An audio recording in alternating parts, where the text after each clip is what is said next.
Hi guys, in front of me is Apple iPhone, and let me show you some of the essential tricks connected with your flashlight.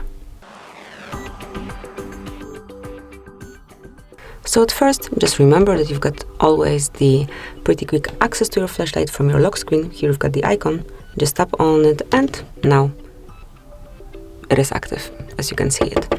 Then, if you wish to switch it off, you don't have to use the switcher, but just slide from left to right, and as you can see, it is off. And then you can also manage the intensity of your flashlight. To do it, you have to unlock your device. And now go to Control Center. Here you've got the flashlight icon, so you can also turn it on and off here. Just like this.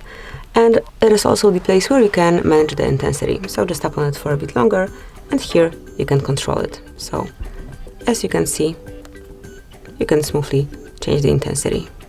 So that's it. This is how you can use these top tricks connected with flashlight. Thank you for watching. Please subscribe our channel and leave the thumbs up.